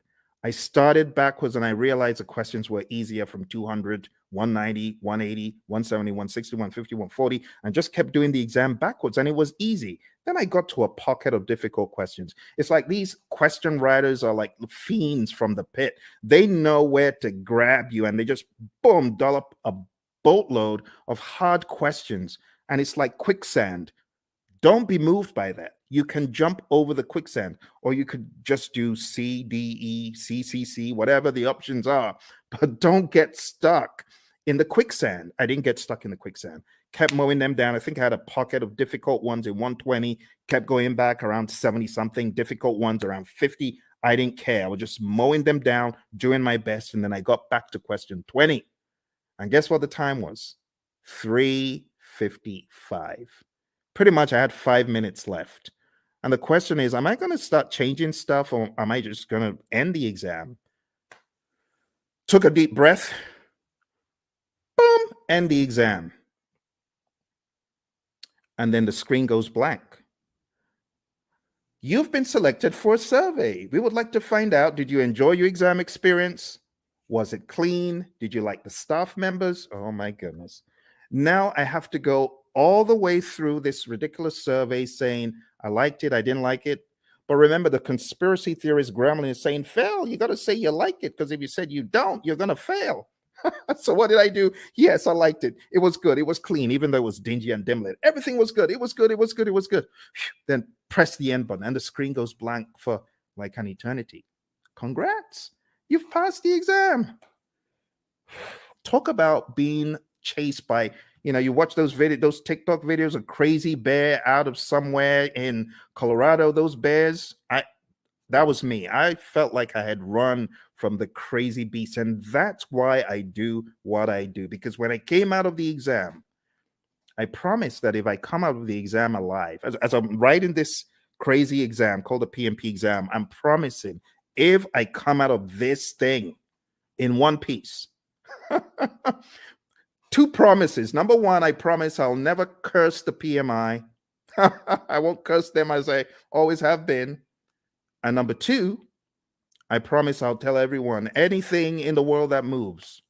I'll tell them this exam crazy.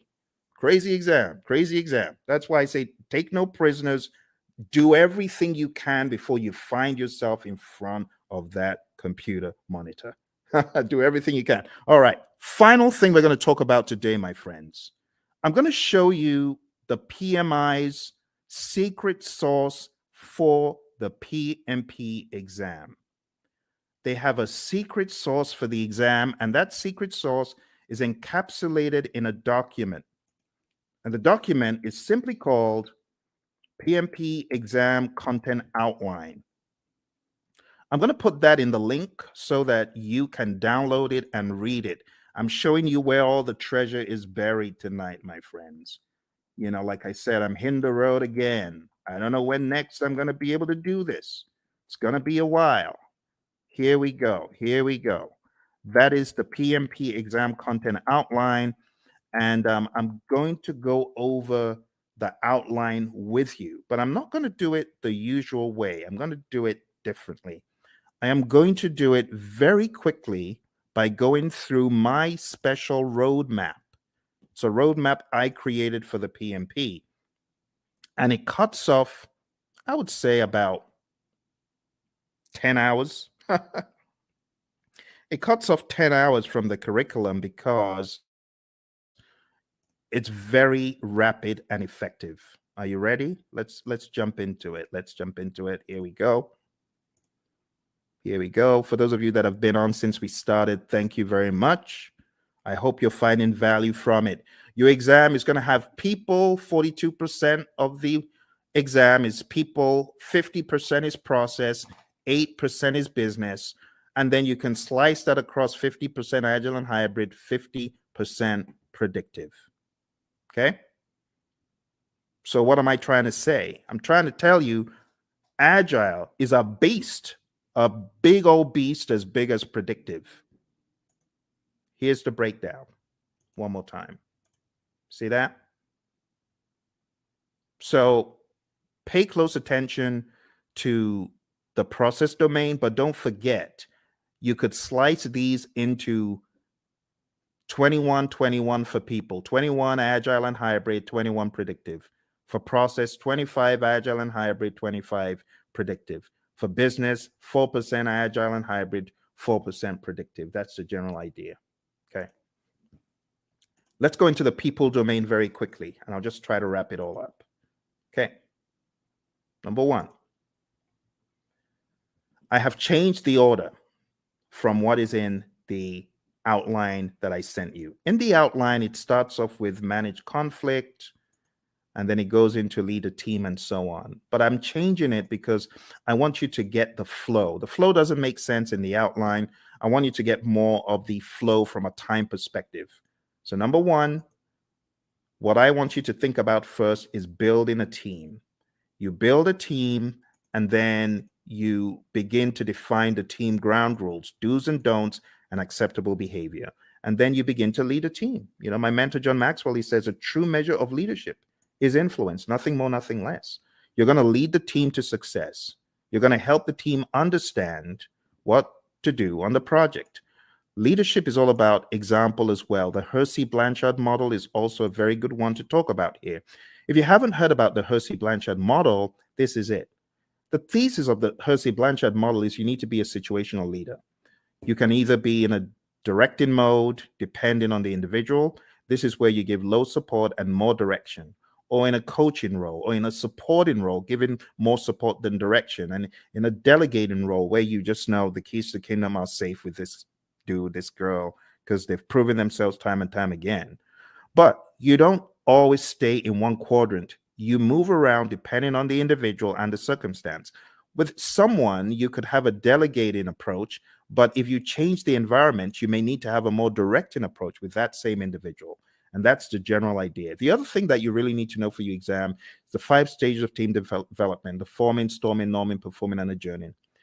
This will help you on the questions. There's also subtle lingo used. So when it comes to forming, the team members are independent. When it comes to performing, the team members are interdependent. So you got to understand PMI's lingo when it comes to these. I would say it's worth checking how they discuss the 5 stages of team development, or Tuckman's ladder, Bruce Tuckman's ladder. Also, as part of your journey, know the 10 tenets of servant leadership: listening, empathy, healing, awareness, persuasion, conceptualization, foresight, stewardship, commitment to growth of people, and building community. You already know the PMI isn't going to do this in parrot fashion, but you do need to be very comfortable with the narrative. Also, for the people domain, you need to understand the Thomas Kilmann conflict mode instrument.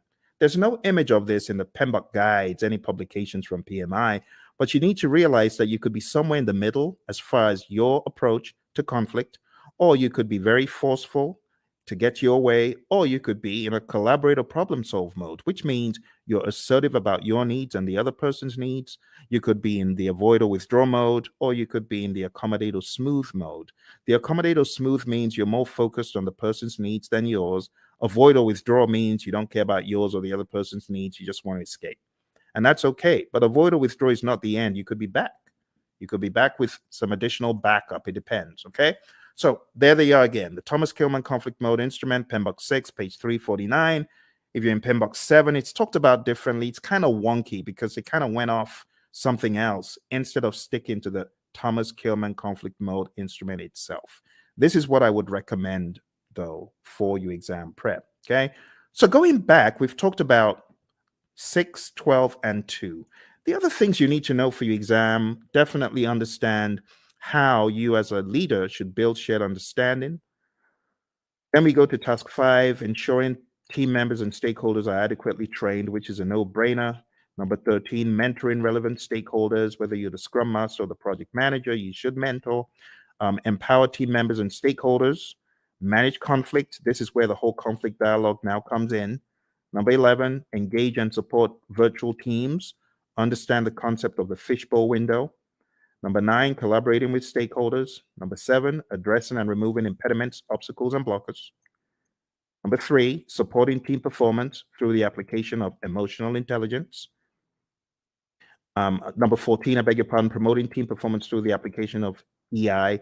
And number 8, negotiating project agreements. Now, 3 and 14 are very close. Supporting team performance and promoting team performance, they're very similar. Supporting the team means you're there for them, you big them up in a meeting, you don't throw them under the bus. Promoting team performance through the application of EI is different. This means you are emotionally intelligent. Emotional intelligence means you're able to control your emotions, bridle your emotions, and you're also able to influence the emotions of others. And that's the people domain very succinctly, okay? As easy as ABC. But don't forget, in the document I sent you, every one of these is broken down into smaller enablers. I would recommend going through the PDF that I put in the chat. That will help get you to excellence in this. Okay, let's move on to the process domain. Before we get to the process domain, I really want to accentuate a couple of tools. Okay, the stakeholder power interest grid is big. Make sure you understand that before your exam. You could have the power interest grid, the influence impact grid, and other allotropes of it, and understand the planned stakeholder engagement process. This is where we have our stakeholder engagement assessment matrix. I call it the SEAM. This is where you have your current state of the stakeholder, and that is your desired state. They're currently unaware. You want them to be supportive. The question for your team then becomes, how do I get Bob from an unaware stakeholder to supportive? What are the actions that we need, right? And those are the actions that you got to discuss. So this is a great conversation piece for the real world as well, okay? In the task of collaborating with stakeholders, in which process do you build trust and gain support from stakeholders? What do you think? A, B, C, or D? All right. I'll go quick. So the answer to this, my friends, is where you are communicating with the stakeholders and working with them. And therefore, the best answer is manage stakeholder engagement. You won't get questions like that on the exam because those are very prescriptive to process name, but still you could get the process names expanded upon and camouflaged. So you do need to know what you're doing in each process. Here's another one. On your Agile project, when facilitating a meeting with stakeholders, it is critical to do what? Is it hold the meeting in person? Is it develop and distribute an agenda prior to the meeting? Is it bring snacks? Or is it use technology to record the meeting so you can reference as needed? What do you think? Which one is more agile than the others? Which one makes sense? Okay, so which one is critical? In which one would the meeting sink if you didn't do it? Think about it. It's like a trick question. But you're not required to hold meetings in person in the world of Agile. You don't have to bring snacks and you don't have to record, but it would make sense. For example, if you're holding a retrospective, it would make sense for you to have an agenda and for you to share that. Okay. So this is an example of how, oh, looks a little bit difficult. Am I in the world of predictive? Or mine, it sounds a little bit predictive in the answers, but it says Agile. So you got to be ready to face things like that. All right, let's move into the next domain, which is process. Okay. As usual, we have our roadmap, and these are the things we've just talked about. So I'll be very quick. Number one is actually task 13. So this is where you determine the appropriate methodology, the methods, the practices. Are we going to be agile, predictive, or something else? Then you got to establish a project governance structure for rules and regulations and how things work. And then number 9 is pretty much integration. You got to integrate project planning activities. Number 17 is plan and manage project or phase closure, pretty much close project or phase, which we've already looked at today. Number 8, plan and manage scope. Number 6, plan and manage schedule. Number 5, plan and manage budget and resources. So at a high level, number 8 is really scope management that we looked at. Number 6 is schedule management. And number 5 is budget and resources. I'm sorry, it's a little bit obscured because of the color on the screen. Number 7, plan and manage quality of products or deliverables. That's quality as a knowledge area. And all of these also double in the world of Agile. Don't forget. Number 3, assess and manage risks. We've taken a look at that. Number 12, procurement management, pretty much. Number 1, execute the project. Now we can execute the project. After you've done all that planning, now you execute with urgency to deliver business value.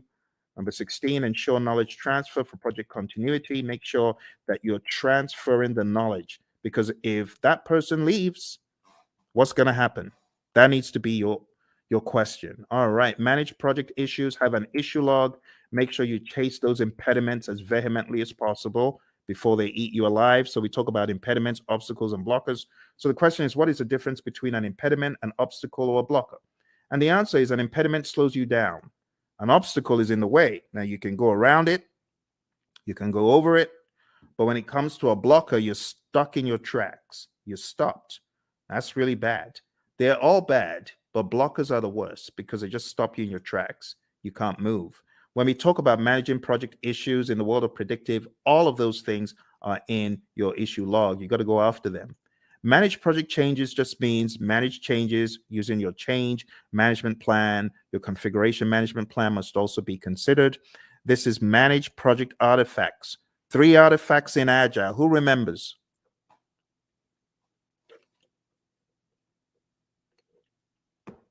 I'm getting some crickets. 3 artifacts we talked about. Does anyone remember?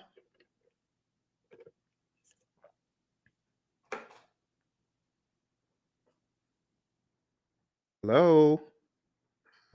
Everyone's quiet. Okay, I don't bite. All right, so the artifacts I was looking for from the world of Agile is your product backlog, your sprint backlog, and your increment or PSI. In the world of predictive, I was expecting the baselines and the plans pretty much. They're possible artifacts. We could also say our burn charts are artifacts from the world of Agile and things such as that. There are other things we could include. All right, managed communications is the next one. Pretty much managed communications, the communication knowledge area, and then engage stakeholders pretty much the stakeholder management knowledge area that we've taken a look at. Okay.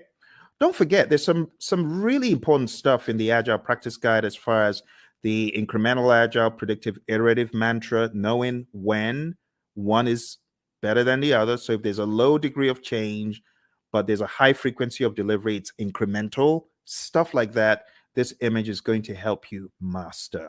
Again, know your Scrum, know your Scrum, know your Scrum inside out. Read the Scrum Guide. Make sure you go to scrumguides.org. As I recommended earlier, read it, go through it, go to Ken Schwaber's website, scrum.org, and make sure you take some of his Scrum basic assessments. They will really help you get very firm in Scrum.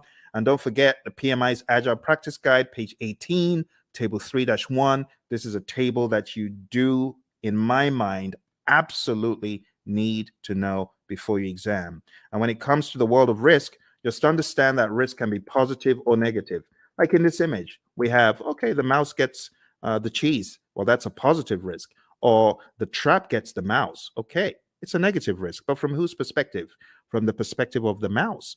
But what if we're talking about the homeowner? From the homeowner's perspective, what if the mouse gets the cheese? That's negative. So you always have to put on your perspective hat. Speaking of hat, the mouse is wearing a hat. So what strategy has the mouse adopted from this? Well, the answer would be mitigate. The mouse is trying to mitigate. Okay. Let's move on to the final domain. The final domain in this narrative, my friends, is a business domain. And in the business domain, we have 4 tasks. Number 1, plan and manage project compliance. Make sure that you are complying. Do not comply, because not complying could be bad.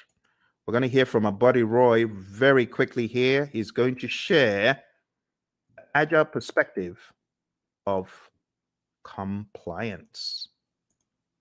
Let's hear what Roy has to say. So Roy, is this a good word in agile space? Well, maybe it's a necessary word. We certainly don't like it, but it is functionally correct. It is technically the correct word to use. But we do want to make sure that we're aware of what compliance regulations are in place, so that we don't get ourselves in trouble. But I also want to stress that there are actually times when we might intentionally decide not to be in compliance. I've done a lot of work in the finance space, insurance space, and sometimes they're actually having those conversations of, okay, there's a new regulation that just came down the pike. Is it cheaper for us, for at least for right now, to go do that and go make sure that we are compliant, or should we just pay the fees for a period of time and do that work later? So those discussions they're valid discussions, especially when no one's being hurt. It's not about that. It's more about this regulation. We just can't get to it right now. It's going to cost us more to do it now versus later. So there's sometimes those discussions happen, but those things are planned. They're understood. There are lots of discussions. Same basic needs, in an agile project as you would in a traditional project. It doesn't really change that much. But again, the difference is how we do it. We make sure that the teams are very aware of the compliance and regulatory needs, and that they understand them very clearly, so that we don't necessarily have to do reviews to identify compliance. We are encouraging the teams to be compliant always. That's a big difference. All right, good words from our buddy Roy. And like I said, if you want more of Roy and I's training coaching, going down to hpmexam.com, we have tens and tens of hours of both of us going back and forth talking about this stuff over and over again. You could go on to tinyurl.com/elite PMP. You'll be able to join the Udemy course where we have PMBOK 7. We just go to town on PMBOK 7, and you can watch all of those videos there. All right, moving on. Let's go back, and we're talking about business domain. Next thing is evaluate and deliver project benefits and value. So in the world of the PMI, they've become hypersensitive to the concept of benefits and value and outcome. It's no longer just about deliverable. Moving on to task 3, evaluate and address the external business environment changes for impact on scope. This is what a good product owner should be doing. A good product owner should always be scanning the boundaries and saying, what has changed in the environment? How does that affect our project? That needs to be the question. All right. as usual, I want to hear from my buddy Roy about environmental impacts. He always has such great wisdom to share. So let's listen to what my buddy Roy has to share. I hope the sound is coming across properly. It's a little bit different from Zoom's, this mechanism I'm using. So do let me know if you're able to hear the sound of Roy's voice. Let's listen. I'm glad to talk about the backlog. That's a very positive change. Obviously, observing and monitoring and all that sort of thing is really not that much different than you would do. That's a business thing. Your product management community, if you have one, they would be doing these sorts of things. And that part doesn't change. The part that does change, though, is that we're able to make those changes a lot faster. So if something is happening in the market, we don't have to wait 6 months or a year to implement it because of current projects. We change it now, or as early as is practical anyway. And the main reason that we can do that is because it's less impact to our schedule, less impact to our projects. We can make those changes a lot faster with significantly less impact to our project. All right, back to you, Phil. All right, awesome stuff from our buddy Roy. So now you understand the concept of the environmental changes and their impact on scope. We've got one more, and we're going to be done for the night. We're going to be done. So here's your last chance. Type in any questions you have. I'm sorry if you are typing in questions and I'm not seeing them. This is a different platform, so even though it's live, I am unable to see if you have chatted in anything. It's not coming through. You might want to go to LinkedIn and try, because a few moments ago, Lawan was chatting in and it did work for her on LinkedIn.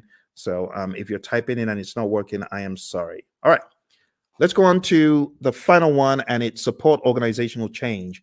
And you as a project manager, this is your job. Your job is to support organizational change. If the organization is going through change, you got to be a champion for it. You got to make sense making sessions. You got to help the organization, right, in their sense making sessions. You need to spearhead and lead the charge. As it says here in what we have in 3.4, it says assess the organizational culture. That's number one. Number two, evaluate the impact of the organizational change to your project.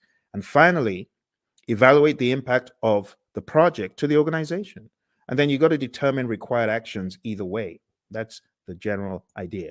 We're going to hear from our buddy Roy, and then we're going to wrap this up. So our buddy Roy is going to talk about organizational change from the world of Agile. Let's hear from Roy. So Roy, how do we think about supporting organizational change from this perspective? Yeah, this is huge in the Agile space. And the main reason is to enable Agile to work properly, you need to change the organizational culture. It has to happen. To support things like, experimentation and the ability to fail and removing impediments as quickly as possible. All of these things may be contrary to the way that your organization is set up and contrary to the culture. So as project managers, as Scrum masters, you need to be evangelists and champions of the process and encourage that change by educating your leaders, educating your business partners, your stakeholders, making sure they really understand what this is all about. Organizational change, let's say this, the biggest barrier to Agile adoption is organizational culture. So if you're looking for one thing that's going to be your biggest problem, it's the organization itself, the culture of the organization. So you need to pay particular attention to that, because you're going to see behaviors that are more traditional in an Agile environment. But in an Agile environment, those traditional behaviors don't work, right? If you're expecting to see things the same way, do things the same way, and just do Agile, you will fail. It will not go well for you. You may get some benefits, but eventually you're going to start seeing where the organization is going to get in the way, and you will start very quickly falling back into traditional approaches because this Agile thing doesn't work here, right? And it's not that Agile can't work there, it's that your organization is just not changing to allow it to happen. All right, Phil, back to you. Awesome stuff as always from my buddy Roy, my Agile coach.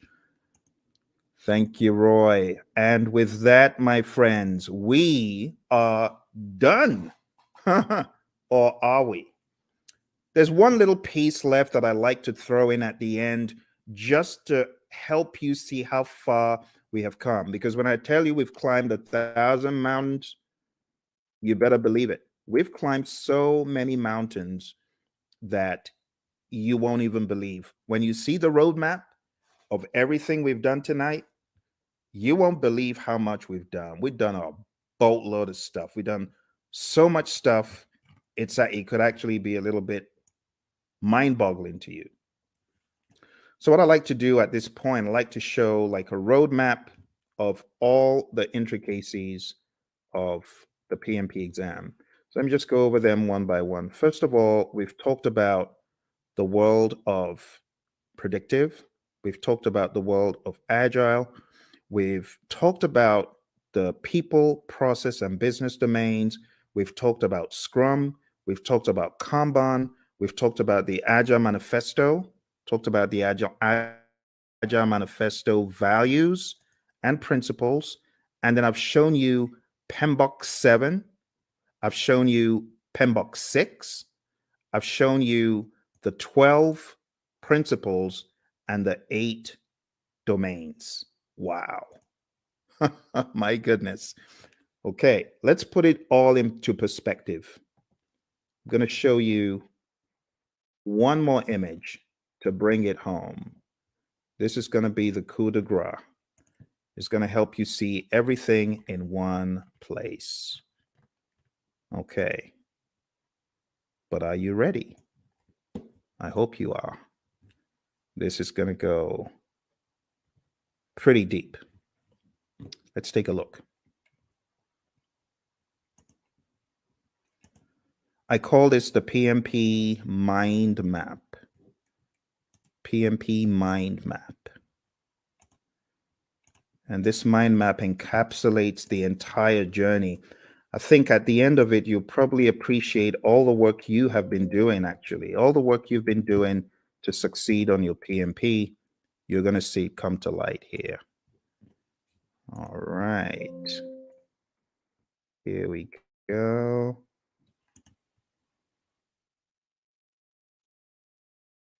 PMP mind map. You might have seen a video where I talked about this in the past, but it's always new because of the enormity of what we have done tonight. You ready? Okay. You take myself off the screen so that you can see it. All right. So we've talked about everything here in the world of Agile. See that? Let's zoom in. Agile. Talked about the manifesto, talked about servant leadership, talked about charters, and these are some other pages that you need to focus on. We talked about predictive, 5 process groups, 10 knowledge areas, 49 processes, talked about the principles and the domains, talked about the PMP exam content outline. Quick note on hybrid, if you haven't already read pages 26 to 30 in the Agile Practice Guide, you definitely want to. And then we talked about Scrum. We went through the 353, and then coming to a wider view, we've talked about integration, scope, schedule, cost, quality, resources, communication, risk, procurement, and stakeholder. We've talked about people, process, and business. And then we've talked about some auxiliary things. I told you about my experience on the exam. You got to manage your time. I told you definitely take it at a test center. I wouldn't advise taking it at home. Bad things happen to some people who take it at home. Some people are able to escape unscathed, but trust me, when it happens, when the flying monkeys come out, it's no fun. And I know a lot of people who have encountered the flying monkeys. Get enough sleep for your exam and definitely do a lot of scenario-based tests. If you haven't taken my 200-question test, which you can find, actually, I've got 2 200-question tests on YouTube. If you haven't taken them, I highly advise that you do. I'm going to put them in the chat. Do that. So, well, my friends, thank you very much for joining me. I appreciate it. You take care, and don't forget, check out all the links, hpmexam.com, tinyurl/elite PMP, and tinyurl.com/elite CAPM. All right? You take care. All the very best.